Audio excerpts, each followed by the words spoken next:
હવે લોકોની માંગણી પણ જે છે એ ક્યાંક ને ક્યાંક સરકાર દ્વારા પૂરી કરવામાં આવી રહી છે. કામોમાં સંડાવેલા હોય તો પૈસા કેવી રીતે એકબીજાની સાથે લેવડ દેવડમાં હોય એટલે સરકાર એના કામ કરતી હતી, સરકાર એની સાથે ઉભી રહેતી હતી, સરકાર એને છાવરતી હતી. પરંતુ સરકારને પણ ક્યાંક ને ક્યાંક ખબર છે કે માહોલ શું છે. પહેલા પણ કે જમીનોના પ્રશ્નો હતા, જમીન ઉપર તમારી જ જમીન ઉપર કઈ બાંધકામ કરવું હોય તો એની પાસેથી જ મટીરિયલ લેવાનું, એની જ ગાડીઓ બોલાવવાની, એવા ઘણા બધા પ્રશ્નો હતા. એ સિવાય કહેવાય ને સરકારમાં એ લોકો પોતપોતાનો પાવર યુઝ કરતા હતા. એ પાવર ક્યાંક ને ક્યાંક પાછો પડે છે.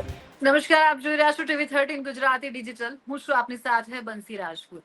આખરે ઘણા સમયથી જે રીતે અનિરુદ્ધસિંહ જાડેજાને લઈને જે મામલો ગરમાયો હતો, ગતરોજ જે માહિતી આવી હતી કે સુપ્રીમ કોર્ટે તેમને 1 અઠવાડિયાનો સમય આપ્યો છે, સ્ટે આપ્યો છે. પરંતુ આજ રોજ સવારના જે સમાચાર આવ્યા કે અનિરુદ્ધસિંહ જાડેજા છે તેમણે ગોંડલમાં સરેન્ડર કરી દીધું છે. સીધા જ આ મુદ્દા પર મારી સાથે જોડાઈ રહ્યા છે જિગીષા પટેલ. તેમની સાથે જ આપણે વધારે વાતચીત કરીશું. નમસ્કાર. જિગીષા, આખરે જે રાહ જોઈ રહ્યા હતા ઘણા બધા લોકો કે ભાઈ સરેન્ડર થઈ ગયું છે અનિરુદ્ધસિંહ જાડેજાને, કઈ આપની પ્રથમ ટિપ્પણી? પ્રથમ ટિપ્પણી મારી એ હશે બંસીબેન કે સત્યમેવ જયતે. આજ નહીં તો કાલે જે ગુનો તમે કર્યો છે એની સજા તમારે ભોગવવાની જ છે. અહીંનું અહીં જ છે.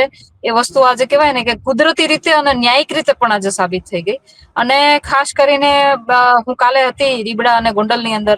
મેં ત્યારે પણ લોકોને ત્યાં આભાર વિધિ કરી કે ભાઈ અભિનંદન છે તમને લોકોને કે તમારી લોકોની પણ લડાઈ હતી એ લોકોની સામેની.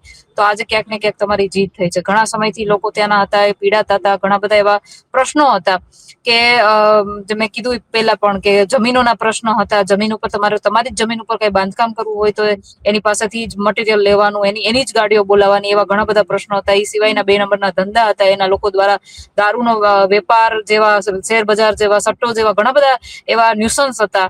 એ બધું જ હવે ધીમે ધીમે ખતમ થવા જઈ રહ્યું છે. ત્યારે એક સારી એવી લાગણી અનુભવાય છે. ગતરોજ એકચ્યુઅલી સરેન્ડર કરવાનો છેલ્લો દિવસ હતો. આખું એક થોડું કહેવાય ને કે નાટ્યાત્મક વળાંક આવ્યો કે સુપ્રીમ કોર્ટે અઠવાડિયાનો સ્ટે આપ્યો, મોહલત આપી, અને ત્યારબાદ આજ રોજ અચાનક સવારે સમાચાર આવે છે કે એમને સરેન્ડર કરી દીધું છે. આ મુદ્દે કશું કહેવા માંગશો? આ મુદ્દે બેન હું એટલું જ કહેવા માંગીશ કે આ લોકો કેવું છે કે ઘણી વખત એ પોતાની વગનો ઉપયોગ કરતા હોય, પોતાના પાવરનો ઉપયોગ કરતા હોય છે. પરંતુ હવે એ સમય જતો રહ્યો. હવે લોકો પણ કહેવાય ને અવેર થઈ ગયા છે. હવે લોકોની માંગણી પણ જે છે એ ક્યાંક ને ક્યાંક સરકાર દ્વારા પૂરી કરવામાં આવી રહી છે.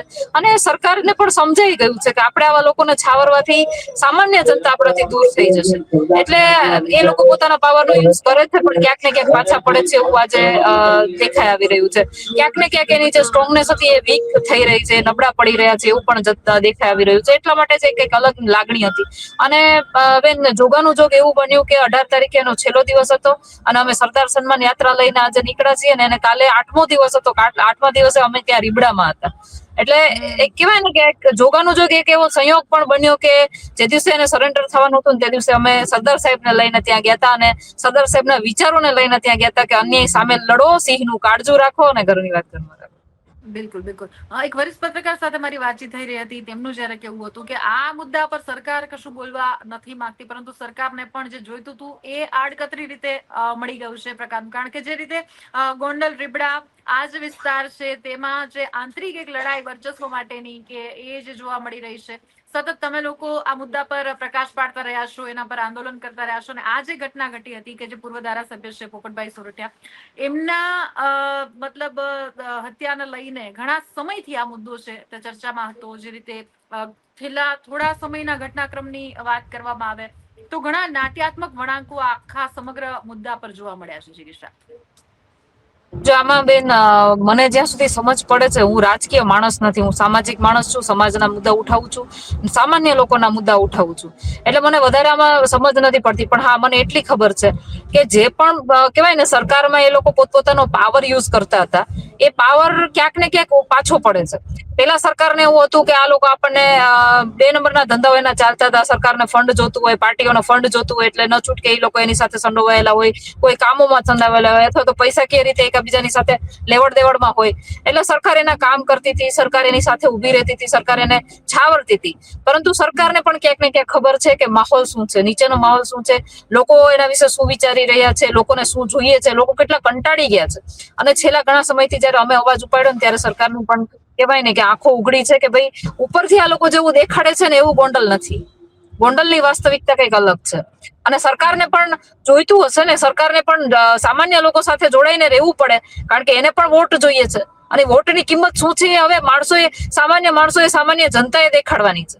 હું આજે તમારા માધ્યમથી સામાન્ય જનતાને પણ કહેવા માંગુ છું કે તમે એવું માનો છો કે આપણે નબળા છીએ, કે આપણું કોણ સાંભળે, આપણી ભેગું કોણ ઉભું રહીએ.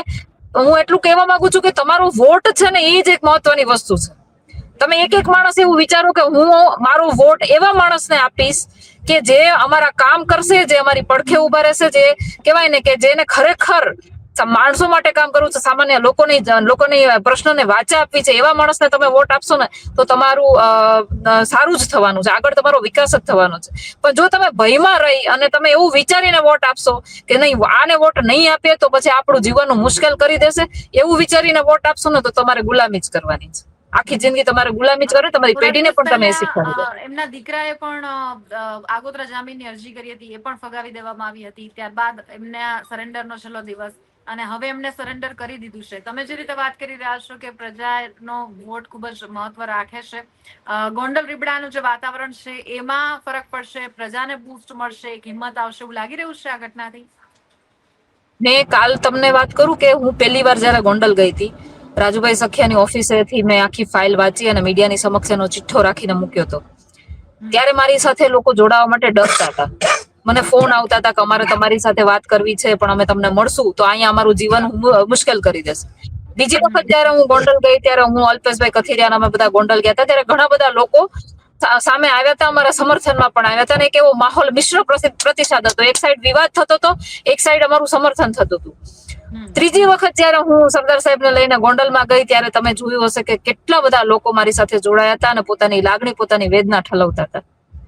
એટલે ધીમે ધીમે જે કઈ પણ ઘટના બની રહી છે, જે કઈ પણ નિર્ણયો કોર્ટ દ્વારા લેવાઈ રહ્યા છે, એમાં ક્યાંક ને ક્યાંક હું એવું માનું છું કે જનતાનો જે ભયનો માહોલ છે એ ધીમે ધીમે દૂર થઈ રહ્યો છે.